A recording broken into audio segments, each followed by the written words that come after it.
And where is it right now? Because you're going to go, when is it going to be released? It premieres Tuesday in New York. And you're working on it last... In the mid-1970s, Hollywood was a battlefield of egos, brilliance, and rebellion. Directors were redefining cinema, actors were chasing immortality, and in the smoky rooms of New York's film scene, two rising titans nearly created something extraordinary before their partnership imploded in a storm of creative fury. This is the untold story of James Caan versus Martin Scorsese, a collaboration that burned too bright to survive. And at that time, Martin Scorsese was coming off the raw energy of Mean Streets, a film that announced him as a fearless chronicler of America's underbelly. Meanwhile, James Caan was Hollywood's new golden man, the volatile, magnetic powerhouse who had just immortalized Sonny Corleone in The Godfather. Both men were hungry, both were dangerous, and both believed they understood the streets better than anyone else. So when Scorsese began developing Italian American, a deeply personal exploration of New York identity and masculinity, Caan seemed like the perfect match. He wasn't just an actor. He was that energy, that fire. Their first meetings were electric. Caan and Scorsese spoke the same language, gritty, fast-talking, streetwise. They shared a deep respect for authenticity, for the rhythm of neighborhood speech, for the coded emotions of men raised in tough corners of the city. Scorsese once said, "Jimmy had this thing in his eyes, like he could explode any second." And that's exactly what he wanted. But what began as mutual admiration soon twisted into a creative duel neither man could control. And according to crew members who attended early rehearsals, the tension started quietly. Scorsese was obsessive, meticulous. He wanted every gesture, every pause, every line to reflect the psychological truth of his characters. Caan, on the other hand, thrived on instinct. He was spontaneous, raw, a man who believed that great performances lived in chaos, not in control. During one pivotal rehearsal, Caan reportedly started changing lines, rewriting dialogue that he felt sounded too polished. To him, it wasn't rebellion, it was artistry. But to Scorsese, it was betrayal. He slammed his script shut, his voice cutting through the silence. "Jimmy, I need truth, not your version of it." NTHAT moment shattered the fragile respect between them. Caan, ever the fighter, didn't back down. "You want truth? Then let me feel it," he shot back. Witnesses described what followed as volcanic, two alpha forces colliding, neither willing to yield. Scorsese demanded discipline. Caan demanded freedom. Within minutes, the rehearsal descended into chaos. Papers flying, voices raised, assistants frozen. It was the kind of confrontation that would become Hollywood legend. NFOR Scorsese that day confirmed what he feared most, that Caan's power couldn't be controlled. He wanted improvisation, Caan later recalled in a New Yorker interview, but only his kind of improvisation. There's creative freedom. And then there's whatever the hell that was. The project collapsed soon after. Officially, Scorsese blamed, quote, creative differences. Privately, he told friends that Caan was impossible. Caan, equally frustrated, dismissed Scorsese as too academic for the streets he claimed to love. It wasn't just a professional fallout, it was a philosophical one. Scorsese viewed filmmaking as a sacred craft, something that demanded total surrender to the director's vision. To him, actors were vessels, channels through which emotion flowed with precision and control. Caan, however, came from a different church, the method, where the actor became the story. He believed in surrendering to impulse, in finding truth through instinct, not instruction. They were two artists chasing the same thing, authenticity, but from opposite ends of the spectrum. NTHE fallout echoed across Hollywood. Industry insiders whispered that the two men had come within inches of creating something iconic, something that might have redefined American character studies. Instead, they became a cautionary tale about what happens when two flames meet in the same room. Caan threw himself into other projects, channeling his frustration into raw, explosive roles that cemented his reputation as one of the most intense actors of his generation. Scorsese, meanwhile, found his muse in Robert De Niro, whose precision and emotional discipline aligned perfectly with his own methodical genius. And over the years, Scorsese would occasionally mention Khan in interviews, always with a strange mix of admiration and regret. "There was something dangerous about Jimmy," he once admitted. "He had this authenticity I wanted, but he also had ideas that completely contradicted my vision." For a director who built his career on control, that contradiction was unbearable. And yet, in some way, Scorsese never quite replaced what Khan represented.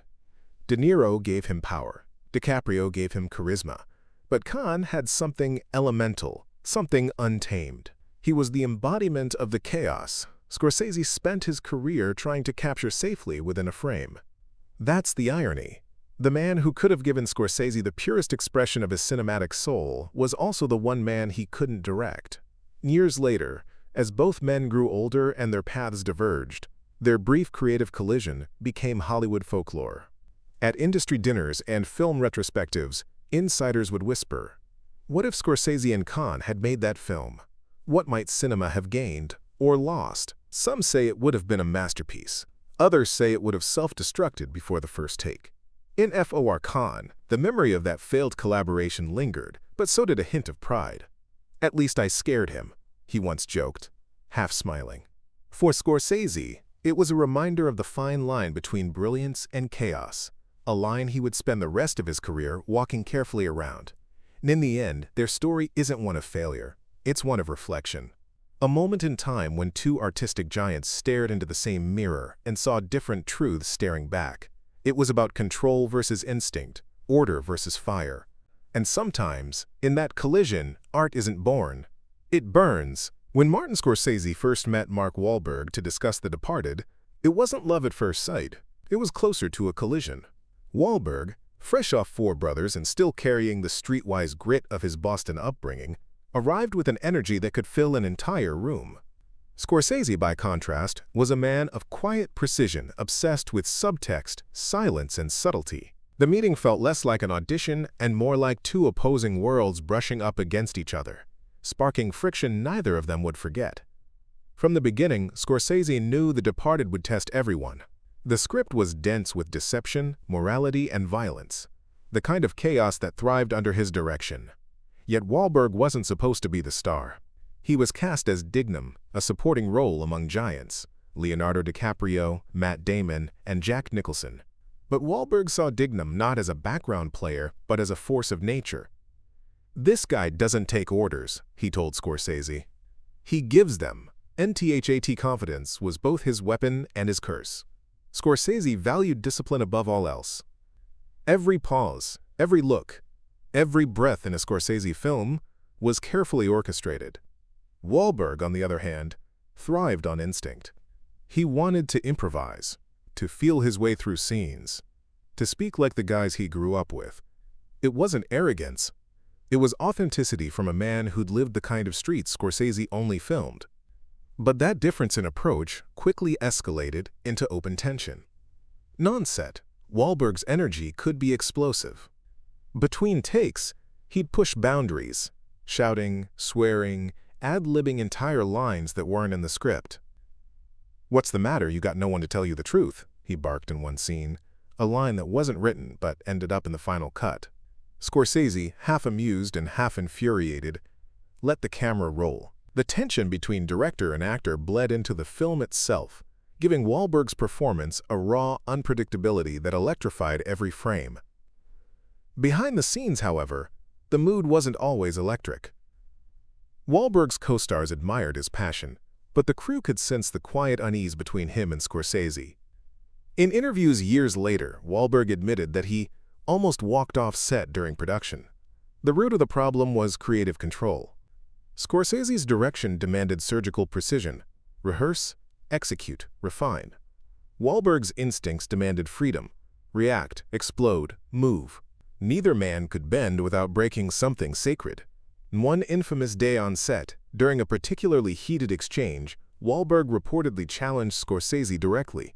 The director wanted him to hold back during a confrontation scene, to let the silence do the talking. Wahlberg refused. "This guy doesn't do silence," he snapped. "He is the noise." Scorsese, usually calm, simply nodded and said, Then be the noise, but make it honest. What followed was a take so charged with fury that the crew held their breath. It was cinema alchemy, the kind of magic that comes not from harmony, but from collision. When the film premiered in 2006, Wahlberg's performance stunned audiences. Amid a cast of polished, controlled performances, his stood out like a live wire. Critics called it ferocious, unpredictable, and magnetic. Ironically, while The Departed went on to win Best Picture and finally earn Scorsese his long-awaited Oscar for Best Director, it was Wahlberg, the man who fought him hardest, who received the film's only acting nomination. NBUT behind the golden glow of the Oscars, their working relationship had burned out completely. Scorsese, ever the perfectionist, moved on to new projects with DiCaprio, an actor who mirrored his meticulous approach. Wahlberg, meanwhile, felt his contribution had been undervalued. "We didn't see eye to eye," he said later. "But maybe that's why it worked. Marty wanted control, and I wanted chaos. And The Departed needed both." The irony of their collaboration was poetic. Wahlberg's volatility became the beating heart of a film about loyalty, betrayal, and identity. Dignam was the only character who seemed uncorrupted, unfiltered, his moral compass messy but intact. And yet, off-screen, that same rawness ensured he would never work with Scorsese again. When asked in interviews if they'd ever reunite, Scorsese smiled politely but never said yes. Wahlberg, equally diplomatic, said, "We did our thing. It was special." But it was a one-time deal. Their clash was more than a personality conflict. It was a philosophical divide about what makes great art. For Scorsese, truth comes from structure and intent. For Wahlberg, it comes from instinct and emotion. They were both right, and both too stubborn to admit it. And in hindsight, The Departed stands as proof that creative tension can birth brilliance. Without that friction, Dignam might have been forgettable. Instead, Wahlberg turned him into a pop culture icon, quotable, unpredictable, unforgettable. And Scorsese, by refusing to tame him, captured something real, the essence of a man too wild for systems, too honest for restraint. And in the end, both men got what they wanted. Scorsese earned his long-deserved Oscar. Wahlberg earned respect as a serious actor. But they paid for it, with a partnership that couldn't survive. Two perfectionists, both right, both wrong. Creating one perfect storm of a film, The Departed didn't just mark the end of their collaboration. It marked the moment when two artistic worlds collided so violently that neither could return unchanged. And though they never worked together again, their clash remains one of Hollywood's most electrifying creative battles, a reminder that sometimes the only way to make great art is to fight for it. In the early 1990s, Julia Roberts was untouchable. She was Hollywood's golden girl, the radiant smile, the disarming charm, the queen of the box office. Pretty Woman had made her a global sensation, and every studio wanted her next. Martin Scorsese, then riding high on the success of Goodfellas and Cape Fear, was preparing something different, a film of restraint, elegance, and quiet destruction, The Age of Innocence. It was a departure from his usual world of gangsters and guilt. This would be a story about repression, social cages, and unspoken desire. And for a brief, flickering moment, he wanted Julia Roberts at its heart. Roberts was approached to play Ellen Olenska, the scandalous countess who returns to New York society and disrupts its rigid rules.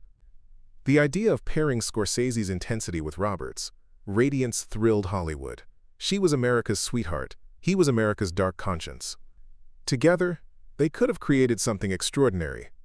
But before the cameras rolled, the dream fell apart.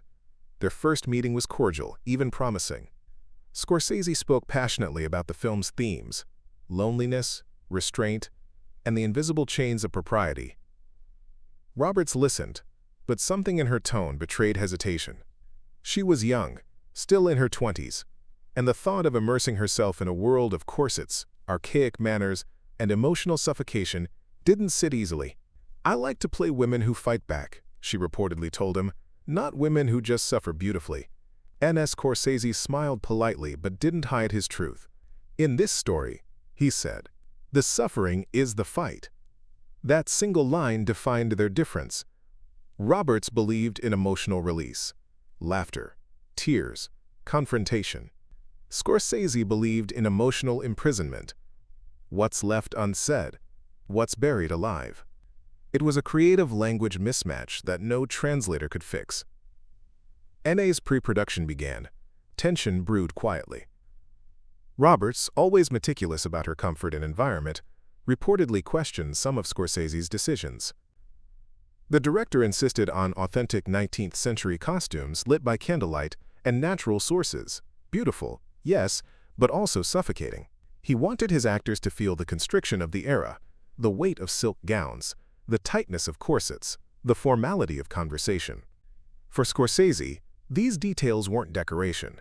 They were storytelling tools. Roberts, however, felt trapped. "I couldn't breathe," she would later tell a friend about the costume tests. And Marty wanted that. That was the point. NBUT Roberts wasn't ready to surrender her physical ease for a role that demanded stillness instead of spark. The more Scorsese spoke of repression, the more she withdrew. Their collaboration began to look doomed before it even began. Then came the conversation that sealed their fate. During a rehearsal discussion, Roberts suggested softening Ellen's dialogue, adding a touch of warmth, perhaps even humor, to make the character more relatable. Scorsese rejected the idea immediately. "She can't be loved too easily," he explained. "If you understand her too soon, the story loses its pain." Roberts, who built her career on connection, on being understood, couldn't align with that vision. The meeting ended politely, but the silence afterward said everything. Within weeks, she was gone from the project. The official line was scheduling conflicts, but insiders knew the truth. Roberts walked away, unable to embrace Scorsese's world of suffocating subtlety. When Winona Ryder was later cast in her place, Hollywood whispered that Roberts had made a mistake. Yet, in truth, it wasn't about ego, it was about instinct. Roberts knew what made her light shine. Scorsese knew what shadows made his art real. They were two masters of different emotional frequencies. Years later, Roberts would look back and acknowledge the gulf between them.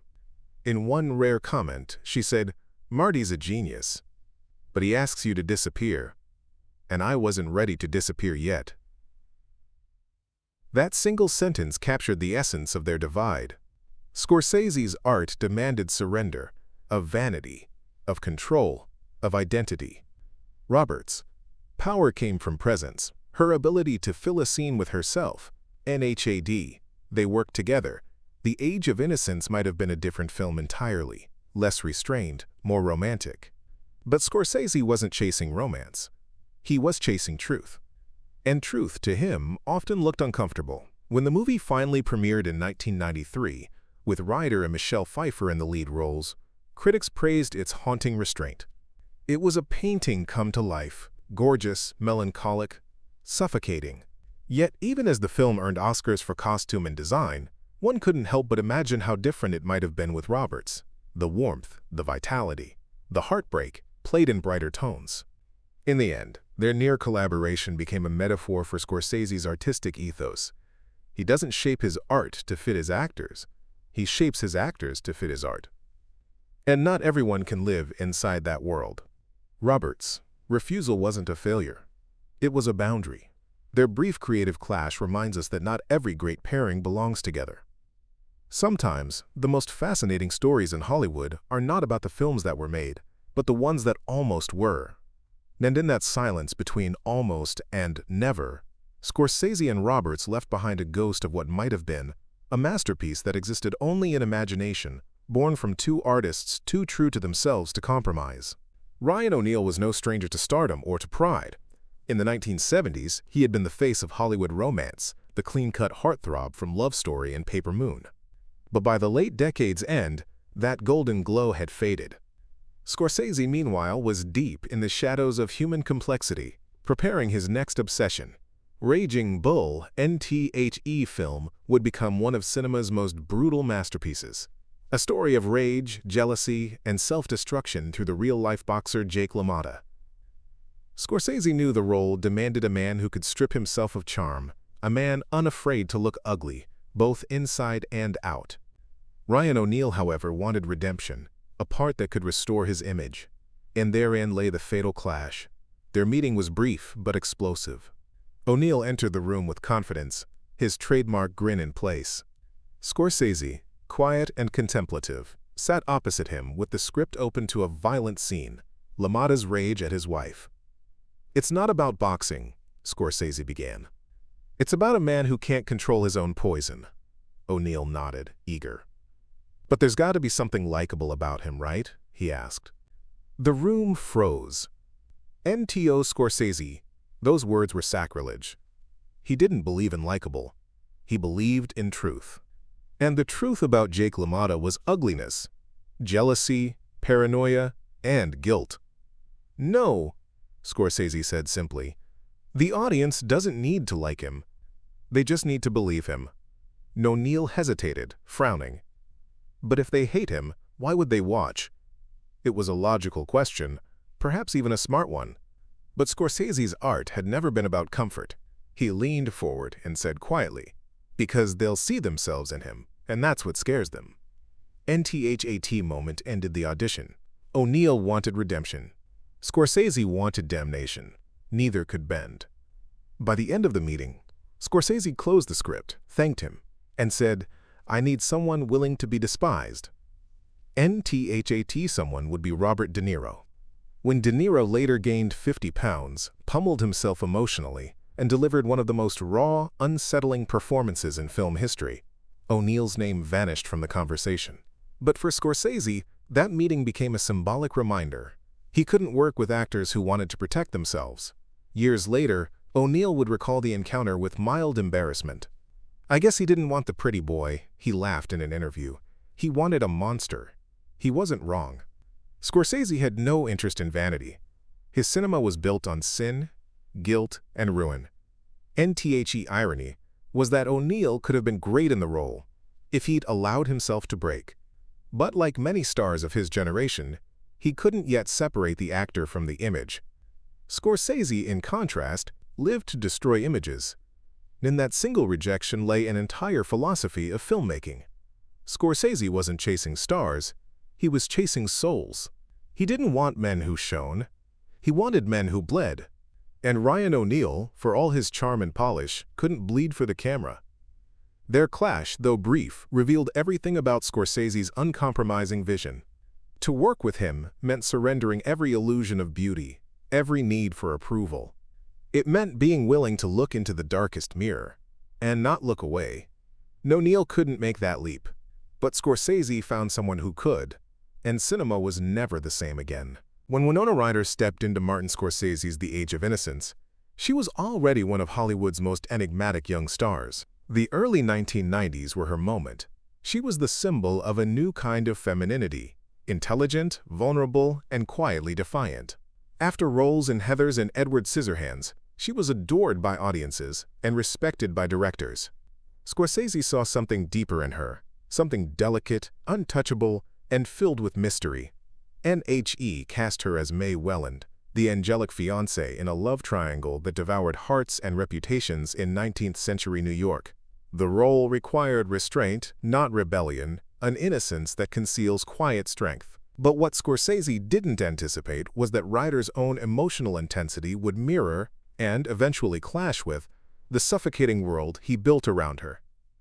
From the first table read, their dynamic was electric. Ryder, then just in her early 20s, approached Mae not as a symbol but as a person, one who understood the rules of her world but used them to her advantage. She argued that Mae wasn't naive. She was strategic. Scorsese admired her intellect, but feared the interpretation was too modern, too self-aware. "She must never seem like she's playing chess," he told her gently. "The tragedy is that she doesn't know she's part of a game." Ryder disagreed. "Every woman knows," she said softly. NTHAT quiet disagreement became the undercurrent of their collaboration. Scorsese wanted fragility. Ryder gave him fire disguised as snow. And during filming, that tension grew heavier. Scorsese's directing style, meticulous, patient, almost priest-like, demanded silence between takes. He wanted his actors to feel the weight of their repression. Scenes were shot under soft light, in vast rooms that echoed with unspoken longing. Ryder, however, was emotionally porous. Each take drained her.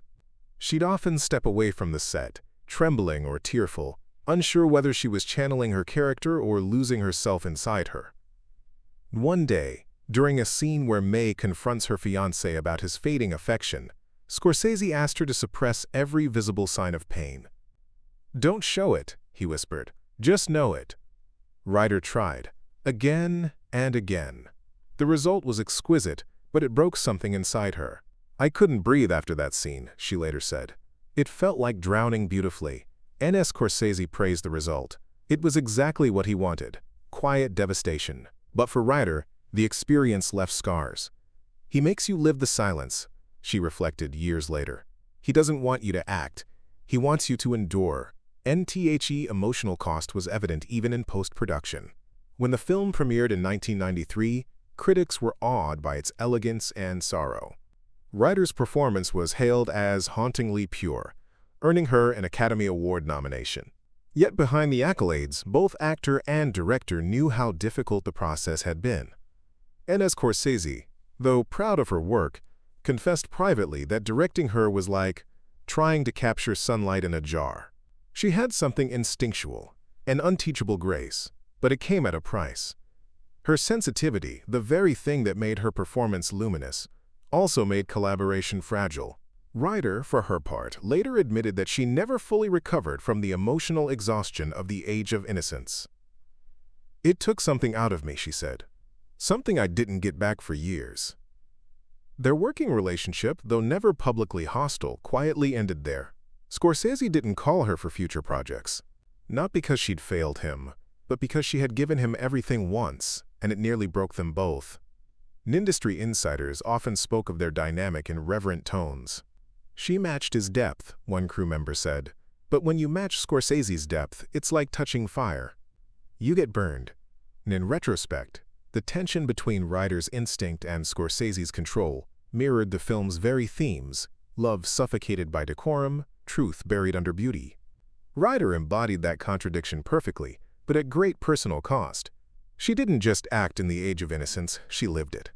Years later, when asked about Scorsese, Ryder's tone was affectionate but distant. "He's a genius," she said, "but working with him is like standing in front of a storm. You want to be part of it, but you don't know if you'll survive." N.S. Scorsese, meanwhile, never criticized her publicly. In interviews, he described her as remarkable, precise, and brave, but he also hinted at the weight of their collaboration. "Some actors," he said once, "carry their souls too close to the surface.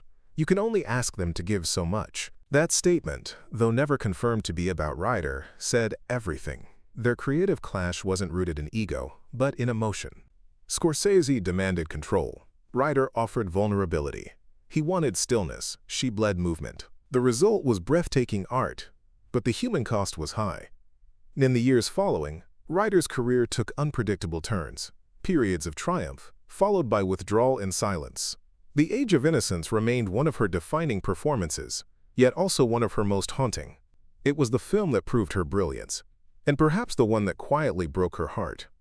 NTO this day, cinephiles debate whether Scorsese pushed her too far, or whether Ryder's emotional intensity simply wasn't built for his brand of slow-burning tragedy. But the truth perhaps lies somewhere in between. Their collaboration produced something unforgettable precisely because it was unsustainable. When the Age of Innocence fades to black, it leaves behind a feeling of beauty and loss intertwined, a reflection not just of its story, but of its making. In the stillness of those final frames lies the echo of two artists, one demanding truth, the other offering soul, meeting somewhere between devotion and destruction. Winona Ryder's time with Scorsese was brief but eternal. She gave him perfection wrapped in fragility, and he immortalized her in the soft glow of cinematic tragedy. And in the end, their bond became another Scorsese paradox. Two artists who understood each other completely, only to realize that understanding can sometimes be the very thing that tears you apart. In the late 1990s, Jim Carrey was on top of the world. After conquering comedy with The Mask, Ace Ventura, and Liar Liar, he had reinvented himself as something deeper, an actor willing to chase truth through madness. The Truman Show and Man on the Moon proved that Carrey wasn't just a comedian. He was a shapeshifter. And when whispers emerged that Martin Scorsese had briefly considered him for The Aviator, the industry held its breath. The idea of Carey playing Howard Hughes, a brilliant, obsessive, unraveling genius, felt almost cosmic. Two perfectionists from opposite universes, both obsessed with control and chaos, preparing to collide. NTHE's story began quietly. Around 1999, Scorsese was developing The Aviator, a long-gestating passion project about the eccentric billionaire who built empires, crashed planes, and drowned in his own paranoia. At one stage of pre-production, Jim Carrey was seriously considered for the lead. He had just completed Man on the Moon, where he lived as Andy Kaufman for months, blurring the line between sanity and performance. To Scorsese, that commitment was intriguing, but also alarming. Their first meeting was electric. Scorsese, meticulous and intense, outlined his vision of Hughes as a man consumed by the machinery he built. Carrey, eyes gleaming, nodded eagerly. "I am that man," he said. And perhaps he was. For Carrey, acting wasn't pretending. It was transformation. He wanted to become Hughes, not just portray him. Scorsese, however, didn't want transformation. He wanted discipline. He needed precision, frame by frame, emotion by emotion. And that was where the trouble began. Carrey's process was pure chaos wrapped in genius. On set, he thrived on impulse, improvising, experimenting, finding new emotional beats in every take. But Scorsese's world wasn't built for that kind of freedom. Every shot in a Scorsese film was a painting, measured, rehearsed, controlled. He didn't just capture performance, he composed it like music. To him, the magic wasn't in spontaneity. It was in orchestration. When Carrey suggested improvising some of Hughes's dialogue to make his madness more human, Scorsese reportedly went silent. Then, with his trademark calm, he said, "Jim, madness doesn't need more humanity. It is humanity." It was a line that summed up both men perfectly.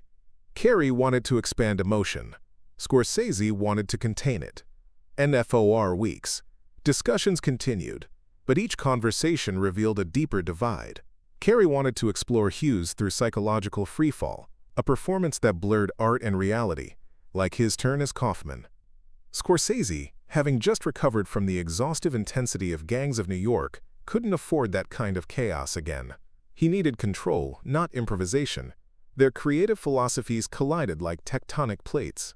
Carrey's acting method, living the role, staying in character off-camera, feeding on unpredictability, terrified Scorsese's structured process. "If we shoot chaos," Scorsese reportedly told a producer, "the chaos must still obey rhythm." For him, filmmaking was not about capturing accidents. It was about sculpting them. And Carrey, meanwhile, saw that as confinement. He once described his ideal director as someone who lets the universe speak through the actor. Scorsese believed the director was the universe. It was never going to work. And eventually, the collaboration dissolved quietly. Officially, creative differences ended Carrey's involvement. But insiders knew it was deeper. Scorsese wanted to make a film about obsession, not with obsession. Carrey lived his roles so fully that his directors often found themselves chasing him instead of guiding him. For Scorsese, that loss of control was unthinkable. NTHE role, of course, went to Leonardo DiCaprio, Scorsese's trusted creative partner and spiritual mirror.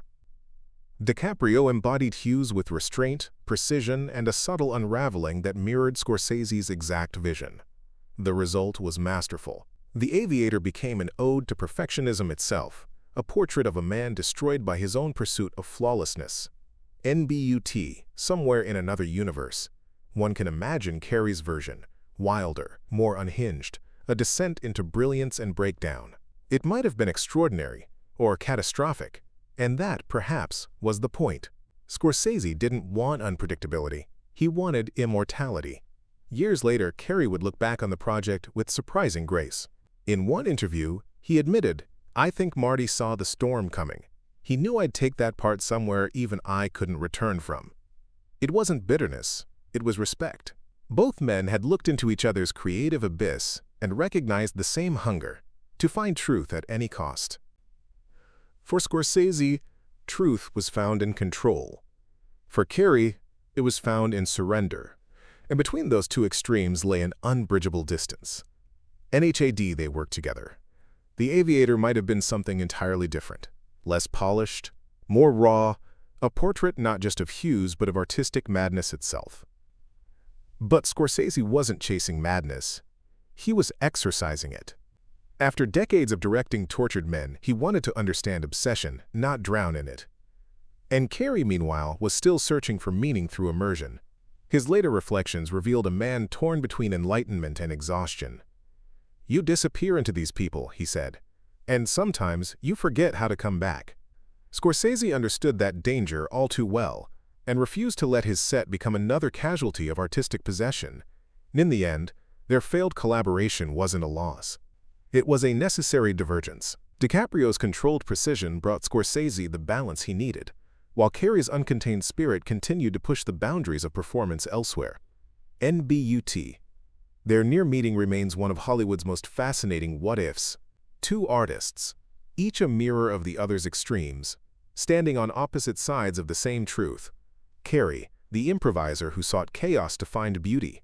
Scorsese, the master who shaped chaos into art, both chasing the same flame, both too combustible to share it. It's said that the greatest films are not just born from what was made, but from what never came to be. And in the story of Scorsese and Carey, we find a perfect paradox. A director obsessed with control, and an actor addicted to freedom, their paths crossing only long enough to reveal why neither could ever contain the other. And in that brief, electric moment, two visions of art collided, and the echoes of what might have been still hum quietly through the corridors of Hollywood history.